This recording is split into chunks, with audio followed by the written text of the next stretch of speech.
Perhatian, video ini mengandung serangga penghisap darah yang bikin gatal. Jika kamu lemah terhadap kegatalan, jangan nonton video ini. Tapi kalau kamu ingin memaksakan, risiko gatal ditanggung sendiri ya. Ini adalah serangga yang bikin saya trauma mendalam. Mereka datang tidak diundang, makan tanpa bilang, dan sembarangan.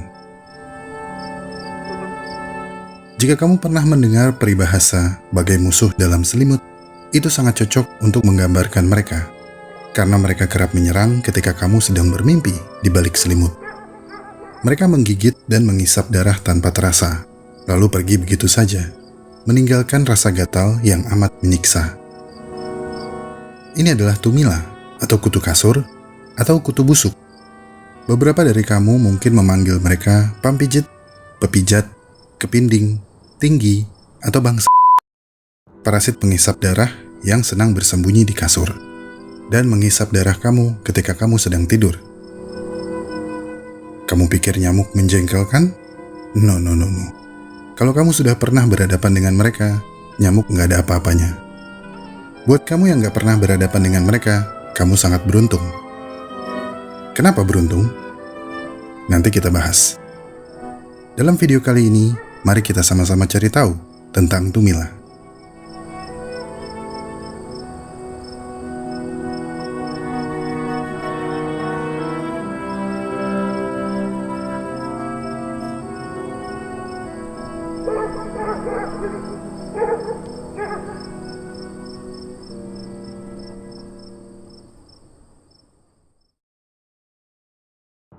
Serius, saya pernah sekitar setahun berjuang tanpa henti menghilangkan populasi tumila di kamar saya.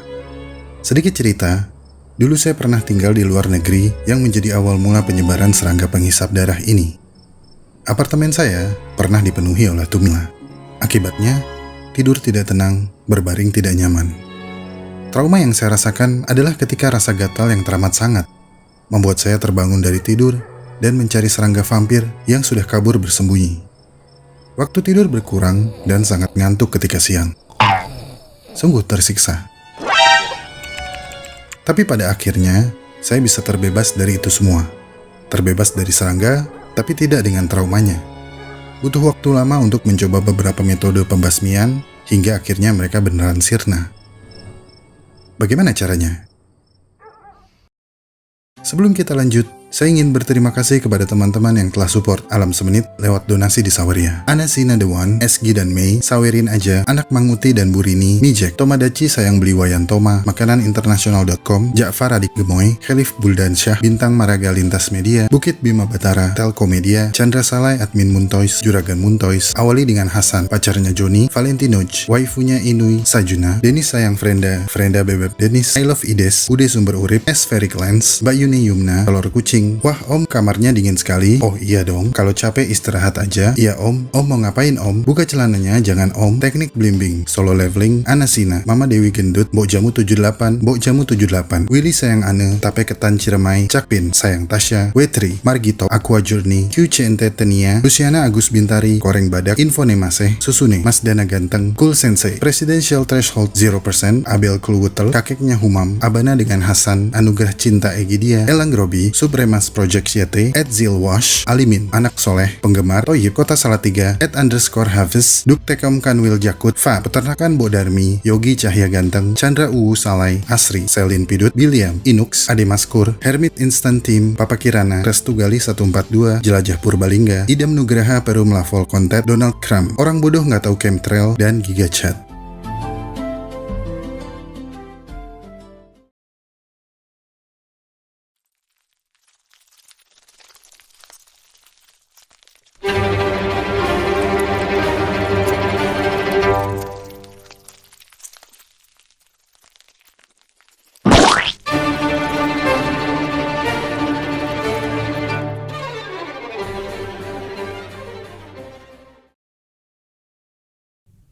Nama Latin tumila adalah Chimex lectularius, yang berarti serangga yang ada di kasur.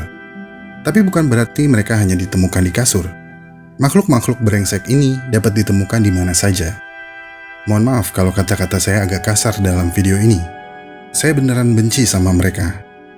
Mulut anak kotor! By the way, mereka sering ditemukan di kasur karena disitulah kebanyakan manusia diam terlelap pada malam hari. 70% tumila ditemukan di tempat tidur. 30% lainnya bisa di mana aja. Di sofa, di kusen pintu, di sudut tembok, di belakang bingkai foto, bahkan di celah-celah colokan listrik. Memang ya, keterbatasan akan melahirkan kreativitas. Mereka nggak bisa terbang. Oleh karena itu, mereka mengerahkan segala kemampuan mereka untuk bersembunyi di tempat yang nggak kamu kira. Meskipun hama ini suka keluar malam, jangan berpikir kamu cuma perlu begadang untuk mengakalinya. Tumila adalah oportunis. Meskipun waktu aktif mereka adalah antara pukul 2 hingga 5 pagi, tapi kapan saja, di mana saja, kalau ada kesempatan, mereka akan menghisap darah kamu. Ini karena mereka dapat mendeteksi suhu tubuh manusia dan karbon dioksida yang dikeluarkan melalui pori-pori kulit kita. Rancangan tubuh tumila sangat terspesialisasi untuk gaya hidup mereka. Seperti hemiptera lainnya, mulut mereka secara khusus disesuaikan untuk menghisap cairan. Jika dilihat menggunakan mata saja, mulut mereka terlihat seperti sebuah jarum panjang. Namun sesungguhnya, mulut jarum ini disebut rostrum. Dan rostrum adalah gabungan dari beberapa bagian mulut, seperti mandibula atau rahang bawah dan atas, yang juga disebut fascicula stylet, untuk melubangi kulit mangsa, serta kanal air liur dan kanal penghisap. Air liur mereka mencegah darah membeku, sehingga memudahkan mereka menghisap dan memprosesnya di dalam perut. Dan untuk mendulang manfaat sebesar mungkin, perut elastis mereka mampu melebar 2 kali ukuran aslinya. Tumila tidak bersayap, dan ini berarti mereka nggak bisa terbang. Menghilangnya sayap pada beberapa spesies serangga biasanya terjadi karena banyaknya energi yang dibutuhkan untuk terbang, yang berhubungan langsung dengan keterbatasan mangsa atau risiko yang terlalu tinggi di sebuah habitat, baik dari segi pemangsa, lingkungan, atau cuaca.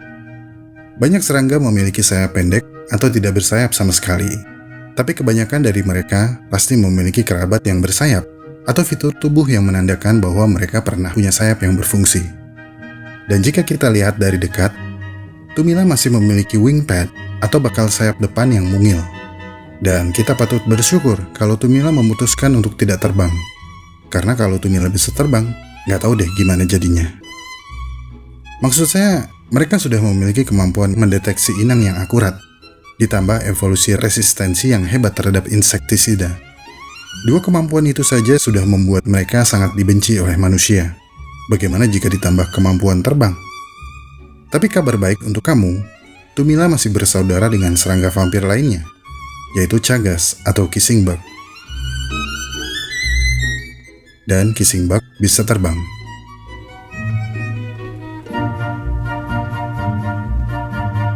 Tapi jika tumila nggak bisa terbang, bagaimana mereka bisa menyebar dengan cepat? Jawabannya simple, mereka suka menumpang. Ketika kamu singgah atau menginap di tempat-tempat yang sudah terinvestasi oleh tumila, mereka akan hinggap di sela-sela lipatan baju kamu, di kantong celana kamu, atau di celah-celah tersembunyi di tas kamu. Kemudian dari sana, mereka akan pindah ke rumah kamu atau kamar kamu. Jadi, keberadaan tumila di satu lokasi tidak berarti lokasi tersebut kotor ataupun berhubungan dengan status sosial seseorang. Beda dengan kecoa dan nyamuk yang datang karena kamu malas bersih-bersih.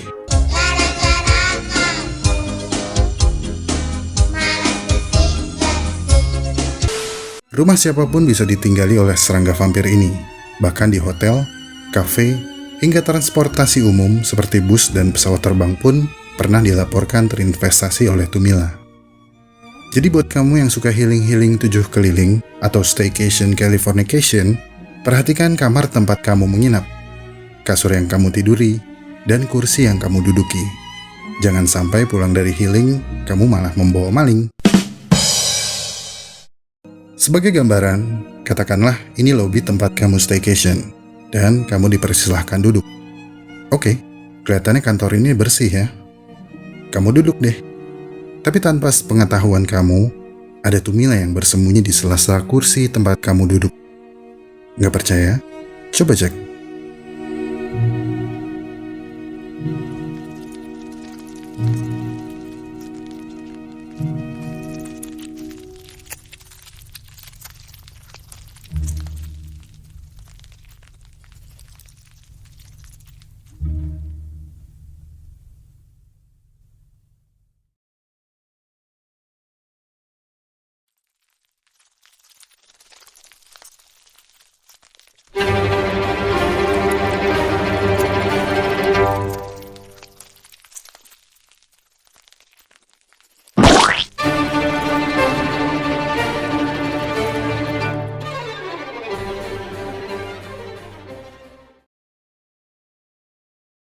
Kebutuhan manusia untuk memahami spesies yang berkembang pesat seperti Tumila ini mendorong pengurutan genom mereka yang lengkap.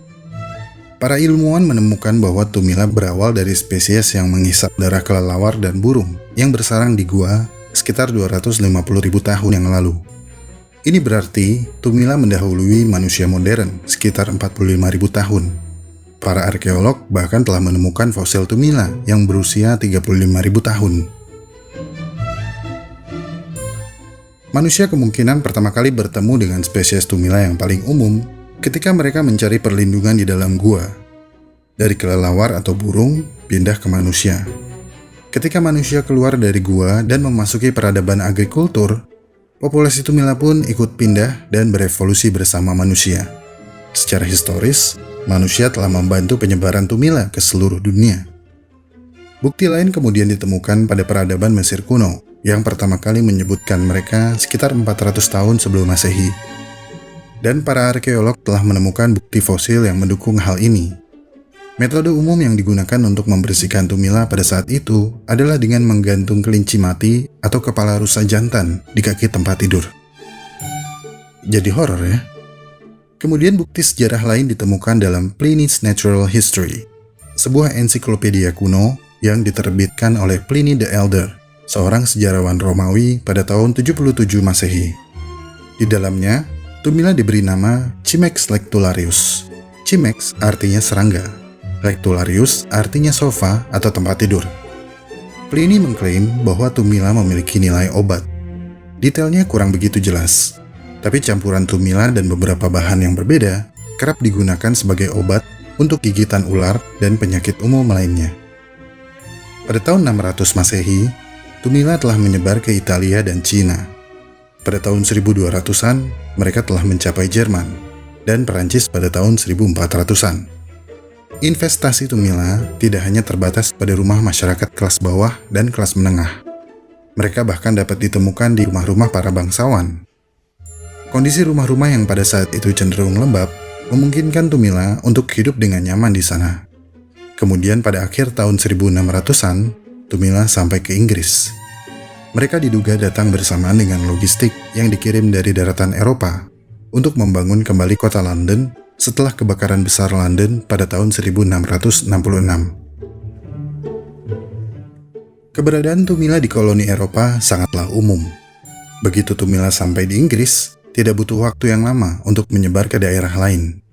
Banyak dari mereka menumpang di beberapa sarana transportasi. Dari sini, mereka menuju ke benua-benua selanjutnya. Salah satunya adalah Amerika Utara, dengan populasi terbanyak yang tercatat berada di Amerika Serikat, yang sangat frustasi terhadap kehadiran parasit ini di rumah-rumah warganya. Beberapa metode pemusnahan yang berbeda telah diciptakan sepanjang tahun 1700 hingga tahun 1900-an. Entah bagaimana ceritanya, metode pembakaran gambut adalah yang paling populer.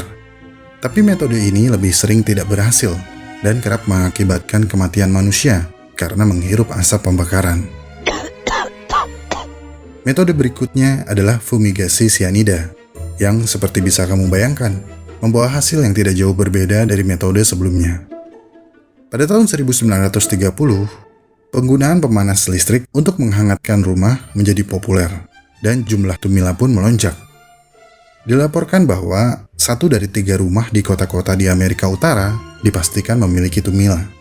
Karena tumila suka tempat yang lembab. Kemudian pada tahun 1950, DDT ditemukan pertama kalinya dan digunakan untuk mengendalikan penyakit yang disebabkan lalat, nyamuk, dan kutu selama Perang Dunia Kedua.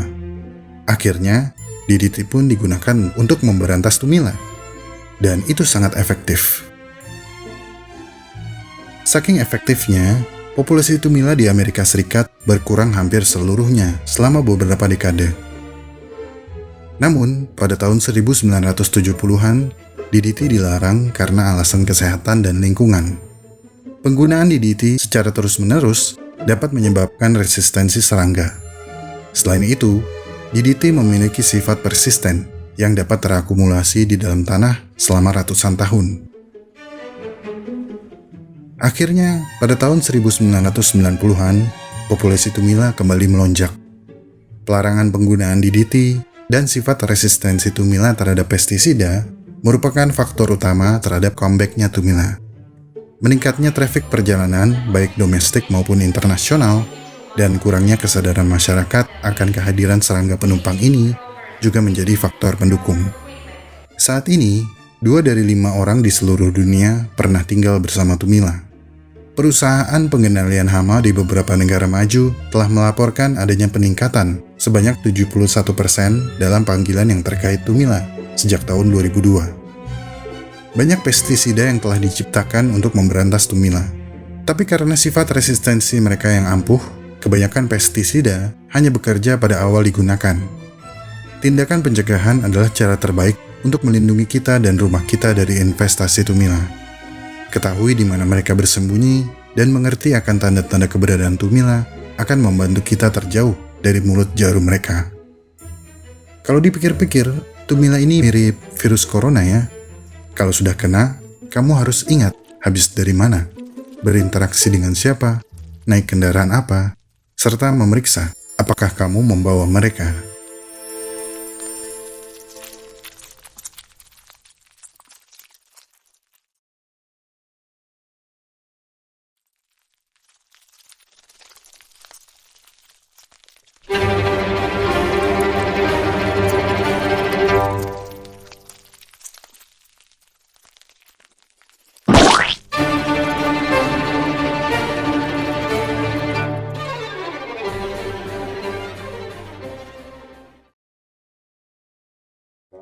Jika kamu bangun tidur dengan kulit memerah dan terasa gatal yang tidak kamu sadari saat tidur, kamu mungkin tidur bersama tumila. Apalagi jika gigitan tersebut terasa setelah kamu pulang dari kunjungan ke tempat lain, atau setelah membeli tempat tidur bekas atau perabotan bekas lainnya. Udah fix banget itu. Noda darah di spray atau sarung bantal, bintik-bintik gelap dari tumila di spray, kasur, tempat tidur, dan dinding, serta bau apek yang menyengat dari kelenjar mereka, adalah pertanda kamu memiliki populasi tumila di kasur kamu.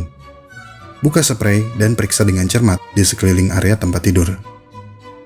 Jika spray kamu memiliki noda ini, atau bagian tertentu dari kasur kamu memiliki ini, kamu wajib khawatir. Noda tersebut adalah tumila, dan ini adalah tanda utama adanya investasi. Tumila lebih memilih menghisap darah manusia, tapi mereka juga akan menghisap darah hewan peliharaan lain jika ada kesempatan. Mereka tertarik pada karbon dioksida dan panas tubuh. Setelah inang ditemukan, mereka makan dengan menusuk kulit dengan apa yang disebut fascicula stylet, yang juga merupakan kedua rahang atau mandibula mereka. Saat kulit ditusuk, mereka akan menyuntikkan air liur yang bertindak sebagai anestesi lokal dan antikoagulan. Anestesi akan meminimalisir rasa sakit sehingga mangsa tidak bereaksi. Antikoagulan mencegah penggumpalan darah, sehingga darah mudah untuk dihisap dan dicerna. Tumila dapat memilih bagian mana yang akan mereka tusuk, memeriksa kulit beberapa kali, mencari bagian yang memungkinkan darah mengalir dengan cepat. Inilah sebabnya beberapa korban mengalami beberapa gigitan di area yang relatif berdekatan. Setelah area yang diinginkan ditemukan, tumila akan menghisap darah selama 5-10 menit sebelum kembali ke tempat persembunyiannya.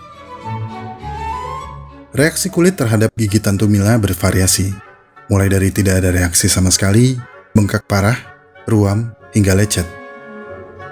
Ketika reaksi kulit terjadi, biasanya disertai dengan rasa gatal yang parah yang dapat berlangsung selama berminggu-minggu atau bahkan berbulan-bulan. Investasi tumila dapat menyebabkan ketidaknyamanan saat tidur, trauma, kecemasan, insomnia, dan bahkan serangan asma. Ada juga risiko kulit terinfeksi bakteri akibat garukan yang berlebihan. Keracunan sistemik juga kerap terjadi pada manusia dengan investasi tumila yang ekstrim. Tumila diduga mampu membawa penyakit menular seperti MRSA dan hepatitis. Namun belum ada kasus yang terbukti mereka dapat menularkannya ke manusia lain. Apakah bisa anemia kalau darah kamu terus-menerus dihisap tumila? Mungkin. Meskipun tumila nggak bisa menghisap habis darah kamu, tapi untuk membuat kamu anemia, akan dibutuhkan 10.000 ekor tumila menyedot darah kamu selama seminggu. Apalagi ketika investasi tumila di sebuah ruangan sudah sangat ekstrim, seperti ini.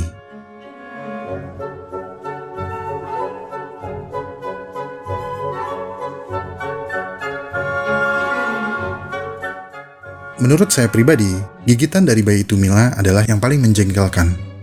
Gatal yang terasa akan melebihi gigitan tumila dewasa. Apalagi tubuh mereka masih transparan dan sangat tersamarkan oleh permukaan kasur yang umumnya berwarna putih. Meskipun agak terlihat setelah mereka menghisap darah, tapi karena ukuran yang kecil, bayi tumila biasanya sukses kabur setelah menghisap darah.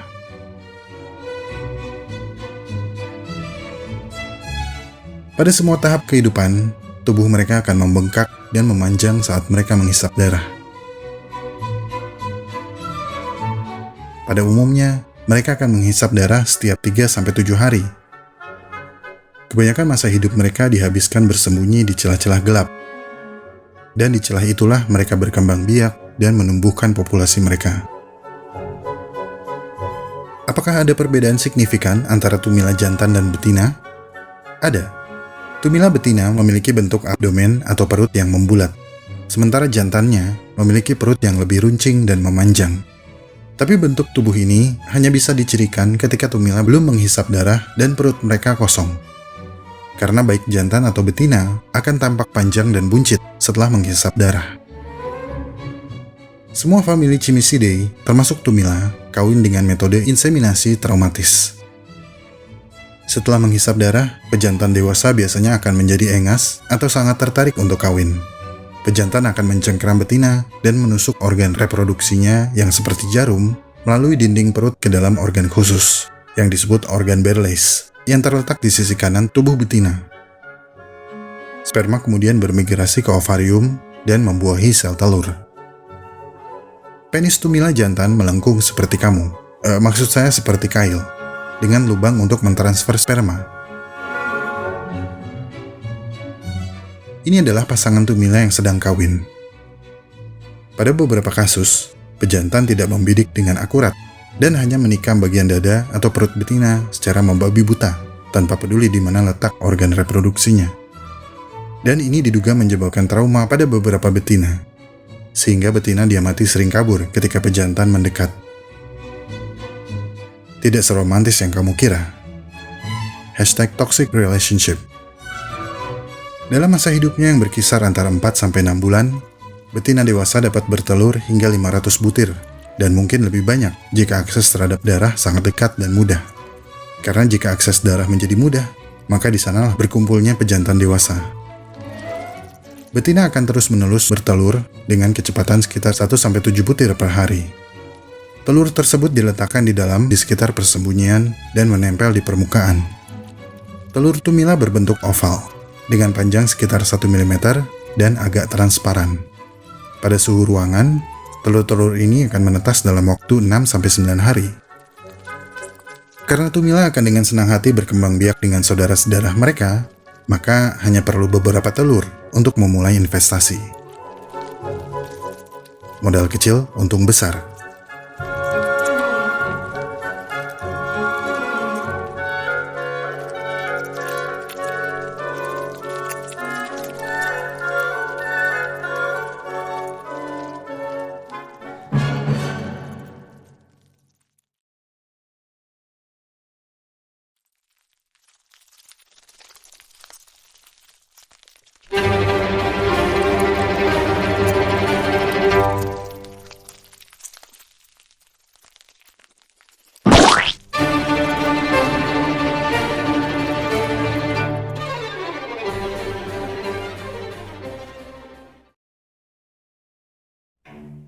Tumila dapat masuk ke dalam ruangan apapun melalui banyak cara. Mulai dari furniture, tempat tidur, buku, dan koper yang berisi pakaian. Mereka bisa menumpang dari rumah kerabat, hotel, perpustakaan, bioskop, transportasi, dan banyak tempat lainnya. Mereka juga dapat melakukan perjalanan melalui dinding dari apartemen yang satu ke apartemen sebelahnya.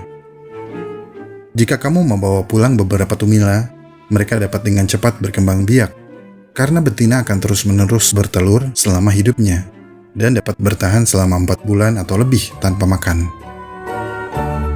Kunci utama mengatasi tumila adalah mencegah mereka menumpang ke rumah kamu. Edukasi dan kesadaran adalah aspek yang paling penting dari pencegahan ini. Kalau kamu suka thrifting, seperti beli baju atau furniture bekas, wajib diperiksa bagian-bagian lipatan yang tidak terlihat oleh mata. Kalau perlu, cuci dan jemur di terik matahari sebelum digunakan. Selalu periksa kamar hotel ketika kamu menginap. Jangan membongkar tas di atas kasur. Sepulang menginap, jangan langsung ke kamar tidur. Mandi dan ganti baju, kemudian segera cuci semua pakaian. Yang terakhir mungkin adalah menghindari berkunjung ke rumah atau mengundang seseorang yang kamu curigai memiliki permasalahan dengan tumila atau serangga lainnya. Ini yang dulu menjadi penyebab investasi tumila di apartemen saya. Jadi saya berkunjung ke rumah seseorang dan digigit tumila di sana. Itu adalah pertama kalinya saya berhadapan dengan tumila. Karena ketidaktahuan, saya pulang ke rumah dan tidur tanpa mandi. Alhasil, beberapa hari ke depan, tumila mulai berkembang biak dan mengganggu kehidupan saya selama setahun. Seperti yang tadi saya sebutkan, tidur saya sangat-sangat terganggu. Saya sering terbangun tengah malam karena rasa gatal yang luar biasa. Tidur menjadi gak nyaman dan ada kecemasan akan dampak gigitan mereka. Berbagai insektisida sudah saya gunakan. Memang ampuh di hari-hari pertama, namun hari-hari berikutnya populasi mereka kembali banyak. Pernah suatu ketika, rekan sekantor menemukan tumila yang berjalan di kemeja saya saat sedang bekerja. Dan itu malunya minta ampun. Entah berapa banyak biaya yang sudah saya keluarkan untuk membeli pembasmi serangga, namun tanpa hasil yang sesuai harapan. Hingga pada suatu hari, saya menguatkan tekad membasmi mereka untuk selamanya. Nggak se-ekstrim itu. Sebenarnya banyak cara yang dibagikan di internet untuk memberantas tumila. Tapi di sini, saya akan menceritakan cara-cara yang dulu saya lakukan untuk memberantas serangga penghisap darah ini. Kunci utama adalah panas. Tumila tidak tahan panas. Dan ada sebuah chart yang mengungkapkan kalau tumila semua tahap, yaitu bayi, remaja, dan dewasa, akan mati jika terekspos panas di atas 46 derajat Celcius dengan durasi tertentu. Dan kebetulan tempat saya tinggal pada saat itu adalah lembah pegunungan berbatu yang ketika siang hari suhunya mampu mencapai 50 derajat Celcius. Jadi saat libur, saya bangun pagi, kemudian saya keluarkan tempat tidur dan kasur saya, semua kursi dan meja dari apartemen saya. Pokoknya, semua benda yang saya curigai menjadi tempat persembunyian tumila, saya jemur semuanya, seharian. Kemudian, saya laundry semua baju-baju saya. Apartemen saya bukan apartemen yang besar, cuma satu ruang tamu dan satu kamar tidur single bed. Jadi tidak butuh waktu lama untuk mengangkut semua furniture yang ada. Dengan apartemen dalam keadaan kosong tanpa furniture, saya semprot seluruh area kamar dengan insektisida. Lalu saya pergi jalan-jalan di teriknya matahari, dengan harapan jika ada tumila yang menempel di pakaian yang saya kenakan akan mati karena terjemur. Kemudian saya pergi ke supermarket untuk makan dan beli obat anti serangga oles, serta wadah seperti gelas plastik dan minyak tanah. Ketika hari mulai sore, saya tengok ke area di mana saya menjemur furniture dan melihat beberapa tumila berjatuhan di tanah. Harapan mulai tumbuh, namun saya belum puas. Selanjutnya, saya bersihkan semua furniture dengan sapu lidi dan kuas sampai tuntas. Lalu oleskan seluruh permukaan tempat tidur dengan obat anti serangga oles. Kemudian setelah yakin, saya bawa ke dalam apartemen. Sebelum meletakkan tempat tidur, saya menuangkan minyak tanah ke dalam gelas plastik. Minyak tanah dalam gelas tersebut saya gunakan untuk merendam kaki-kaki tempat tidur saya. Kemudian saya mandi dan mencoba tidur. Dan treatment panas tersebut berhasil. Setelah tempat tidur dijemur, diolesi, dan kaki-kakinya terendam minyak tanah, tidur saya pada malam itu nyenyak. Setelah itu, saya terus cek setiap hari di seluruh furniture yang saya jemur kemarin dan di sekeliling area tempat tidur. Apakah ada tumila yang bertahan? Ada, tapi hanya tumila dewasa. Sedangkan telur dan bayi tumila sudah tidak ada. Pelan tapi pasti, populasi tumila di apartemen akhirnya musnah saya basmi. Dan sejak saat itu, saya tidak mengundang siapapun ke dalam apartemen dan tidak menginap di apartemen siapapun. Ini boleh ditiru untuk kamu yang ingin repot mengurus semuanya sendiri. Tapi kalau kamu punya dana berlebih, panggil ahlinya. Dan ini adalah space iklan pembasmi hama.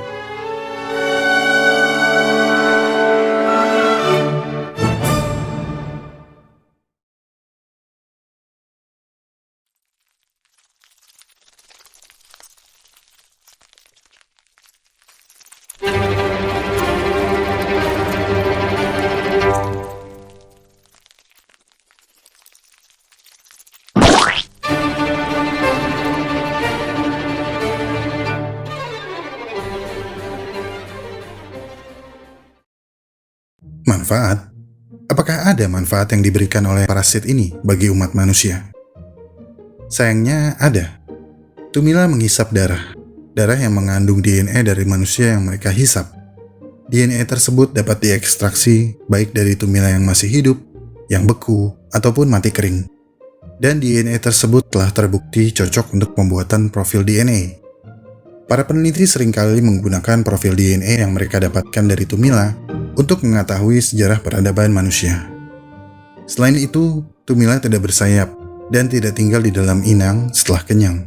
Mereka cenderung kabur dan bersembunyi di dekat sumber darah mereka. Tidak seperti penghisap darah lainnya, seperti nyamuk atau lalat pikat. Karena itu, tumila yang ditemukan di TKP dapat dijadikan bukti tambahan jika ada kasus pembunuhan. Penelitian genom juga menunjukkan bagaimana tumila telah beradaptasi dengan mengandalkan parasit bakteri yang disebut Wolbachia yang hidup di dalam usus mereka dan membantu mereka menciptakan vitamin penting dari darah yang mereka hisap. Berkat penelitian tumila, kita sekarang tahu lebih banyak tentang gen yang memberikan resistensi pestisida yang dapat menghasilkan insektisida baru yang berguna untuk mengendalikan spesies ini dan spesies yang lainnya. Resistensi hama terhadap pestisida terus-menerus berubah, dan ini merupakan pengingat akan kekuatan ketahanan spesies untuk bertahan hidup. Banyak tanaman kacang, seperti kacang merah dan kacang hijau, telah berevolusi mengembangkan kait di permukaan batang dan daun mereka untuk mencegah serangan kutu daun dan hama pemakan tumbuhan lain. Permukaan batang dan daun mereka ditutupi oleh rambut-rambut halus berujung bengkok yang disebut trikoma. Mereka menjebak kaki tumila atau menusuk sendi lunak mereka. Dan karena hal ini, orang-orang di Balkan biasanya menyebarkan daun di sekitar tempat tidur mereka sebagai jebakan tumila. Ahli bioengineer di University of California, Irvine, telah menciptakan bahan sintetis yang bekerja seperti daun kacang tersebut untuk menjebak tumila. Saat ini memang belum seefektif daun kacang yang asli, tapi penelitian teknologi biomimikri ini masih berlanjut. Saat ini, tumila masih selangkah lebih maju daripada kita, tapi mungkin suatu saat nanti, kita akan dapat benar-benar memusnahkan mereka. Pertanyaannya, apa yang akan terjadi jika populasi tumila musnah dari muka bumi?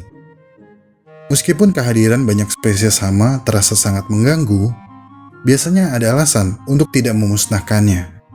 Alasan yang sering muncul adalah mereka mungkin merupakan bagian penting dari rantai makanan. Dan hewan yang lebih besar akan terpengaruh atau bahkan mati karena kepunahan hama tersebut.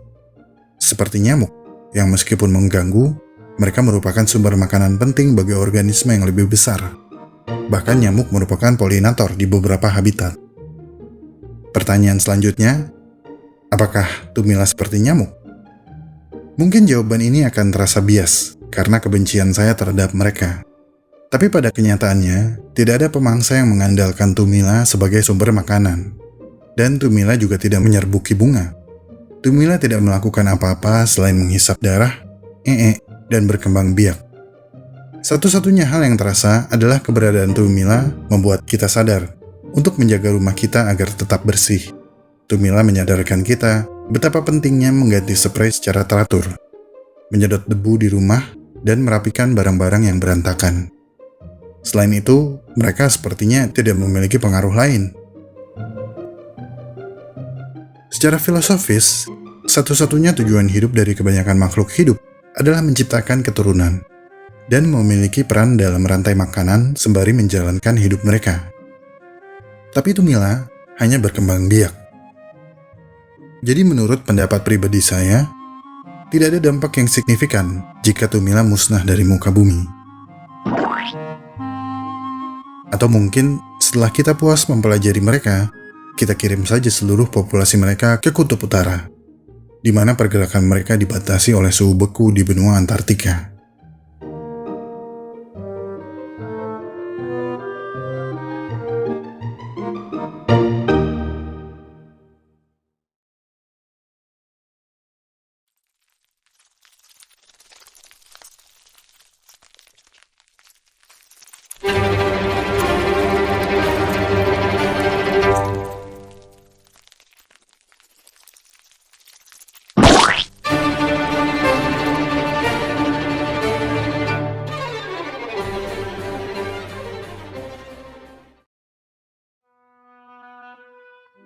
Meskipun kerap dianggap merugikan, bagi beberapa pihak, Tumila dan hama rumah tangga lainnya dianggap menguntungkan secara ekonomi. Karena mereka, orang-orang bisa bekerja. Di Inggris dan beberapa negara Eropa, ada lebih dari 1.000 perusahaan pengendalian hama yang didirikan, yang secara langsung menyediakan banyak lapangan kerja, dan membawa keuntungan per tahun sekitar 330 juta pound sterling. Belum lagi perusahaan kimia yang memproduksi pestisida, atau perusahaan yang membuat vakum cleaner, perusahaan deterjen, dan pastinya perusahaan kasur dan spray baru. Jadi, tidurlah dengan nyenyak. Dan jika Tumila mulai menggigit, biarkanlah, jangan langsung dibunuh. Sebaliknya, pikirkan kontribusi mereka terhadap entomologi forensik, evolusi, dan ekonomi. Berilah mereka sedikit waktu dalam hidupmu. Jika sudah terbiasa, mungkin Tumila bisa membuatmu jatuh cinta, karena cinta akan tumbuh jika sering terbiasa bersama.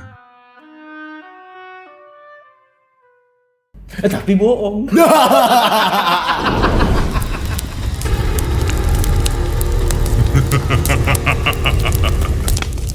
Well done.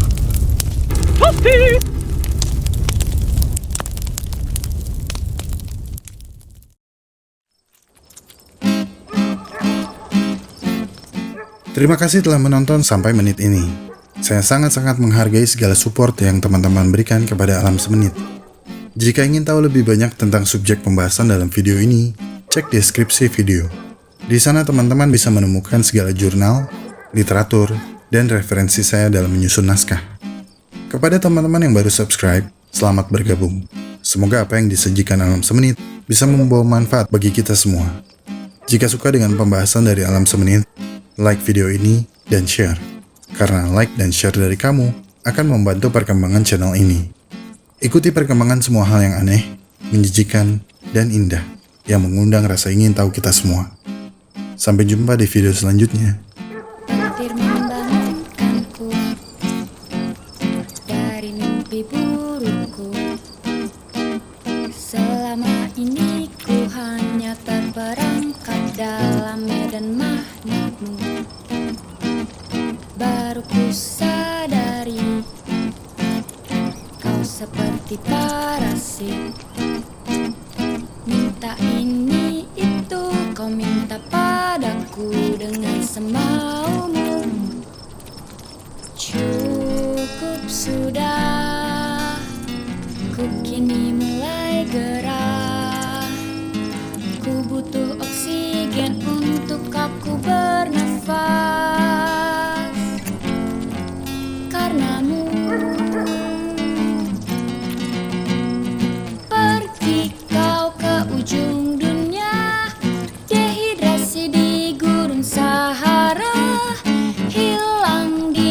segitiga bermuda. Pergi kau keluar angkasa, hipotermia di kutub utara, hilang di samudra Antartika, dan jangan kembali.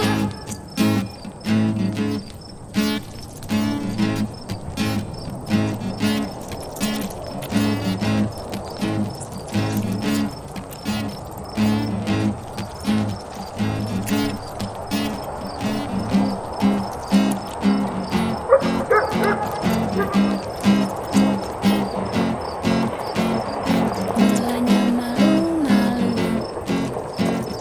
lalu jadi benalu. Minta ini itu, kau minta padaku dengan semaumu. Cukup sudah, ku mulai naik darah. Ku seperti bom atom